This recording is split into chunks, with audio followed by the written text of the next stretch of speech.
Remnant II is a sequel that does almost everything right. It has consistent highs that made me love most of my time with it, and numerous lows that were so frustrating that I kinda wanted to quit ever playing it. There is a lot to love here, from the fun class systems, the excellent combat, the easy to understand loot, and the beautiful graphics. So let's get into why this is a game that I mostly adored and occasionally despised in the XboxEra review of Remnant 2.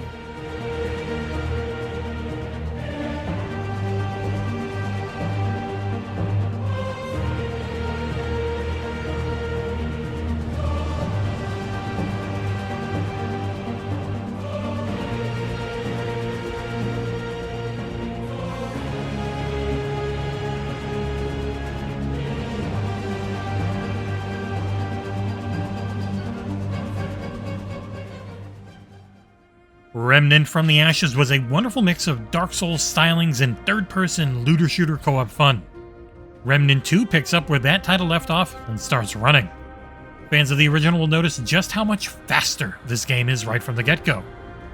You are the Traveler, looking for the famous Ward, one of the last bastions on Earth. Like much of this title, it'll be instantly familiar for those who played the original game. The Root has mostly been expunged from Earth, but they still inhabit and infest multiple other worlds. So, through 10 to 15 hours, you'll visit alien landscapes, fight off thousands of foes, and live through a completely forgettable story.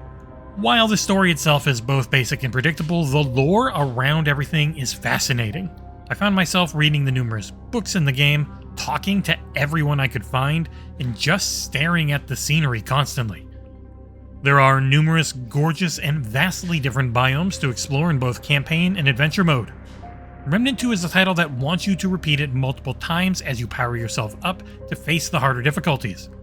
Survivor, the starter difficulty, is slightly easier than the original game. There are 3 more difficulties above that, and they are brutal sounding. The story pulls heavily from some of the later DLC in the first game, so it's worth watching a YouTube video or 2 to catch up ahead of time. Levels are procedurally generated again, encouraging replays and mixing things up in the up to 3-player co-op. I only had 2 days to do this entire review, thanks to a slight mistake from PR, but I was able to get through most of the game, but never get to try out the co-op. But it's easy to see that, again, it'll only make the game more fun. There are no souls in this Souls-like, and the death penalty is mostly in sending you back to the last checkpoint and respawning every enemy you had already taken down. Similar to the first game, Remnant 2 is a mix of melee, when you're feeling spicy, and a lot of ranged combat. It's all done from a third-person perspective, and on both PC, which was my main review platform, and Series X, it feels damn good.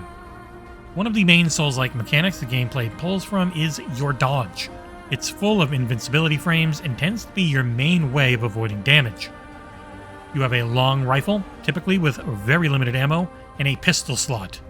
Your melee weapon is best for taking out the fodder enemies to conserve your precious bullets for the elites and bosses. All of these are upgraded with a mix of scrap, the game's currency, various types of iron, and enemy crystal drops. During your first run through the game, you will want to focus on a single weapon in each slot and upgrade it as early and often as possible. By the end of my run, I had a long rifle at plus 11 and a pistol at plus 10, and I was still struggling against the final few bosses.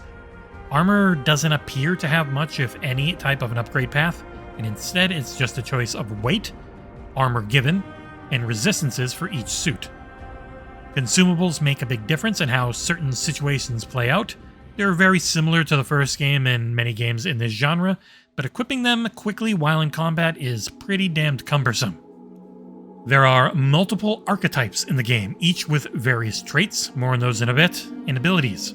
Eventually, you can have 2 archetypes on a character, but that won't happen until you've completed a run of the game from what I can tell. I chose the Handler archetype and ended up regretting it. I loved the gameplay style, having a faithful dog companion that was an excellent tank and damage dealer. The issue came because one of the game's worst design decisions, which are flying enemies. Remnant 2 has dozens of flying enemies, including most of the game's bosses. Flying enemies are always annoying in shooters, and with my handler setup, it made my dog companion completely useless, as Flying enemies completely ignored him and his taunts, and he rarely if ever attacked them. The other main issue that made me infuriated often was the high number of one-hit death mechanics built into various trap rooms and boss encounters. They didn't happen a ton, but when they did, they sucked out every bit of fun I had been having with the title for their entire duration. One boss in particular required pinpoint aim at precise angles, and a single mistake meant you were crushed to death and instantly failed the encounter. And it is a shame, as the gunplay is fantastic otherwise. I absolutely loved about 95% of my time with the game, and I dreaded the other 5%. For a game that wants you to replay it multiple times, I find myself far less interested because of how low those lows were. Also, the trait system of the first game makes a return, and it is your main leveling tree. It's another system that demands you replay through the campaign and adventure modes repeatedly so that you can max out all of your skills. Remnant 2 on both PC and Xbox is a fantastic looking game. Series X offers up 3 graphical modes. First is an ugly and pretty much unplayable 30 FPS. It has the highest fidelity when still, but the sluggish feel and heavy blur while moving the camera are too off-putting for me. Next up is a balanced mode that aims for 60 FPS and seems to hit it most of the time. Finally is an uncapped mode that gives up fidelity for the smoothest frame rate possible. On console, I'd stick with balanced as it's the best mix of good looks and feels. On PC, the game runs like a dream, though some areas with very heavy particle effects did push my 7900 XTX hard, but it rarely dipped below 100 FPS at ultra settings. The game just looks clean and has excellent texture work. This is matched by stunning art design that gets better and better as the campaign progresses. Each world is full of distinct areas, though the level design can be confusing if you forget that an exclamation point above an entrance is the only indicator that you're heading to the next quest area. I often ended up inside dungeons, only to realize that they were completely optional after about half an hour.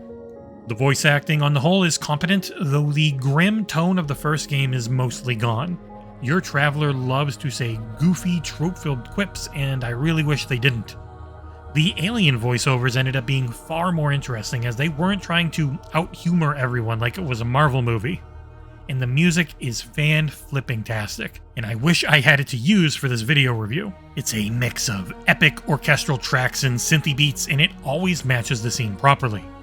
I ran into only a few bugs while playing, with most of them just being graphical mistakes.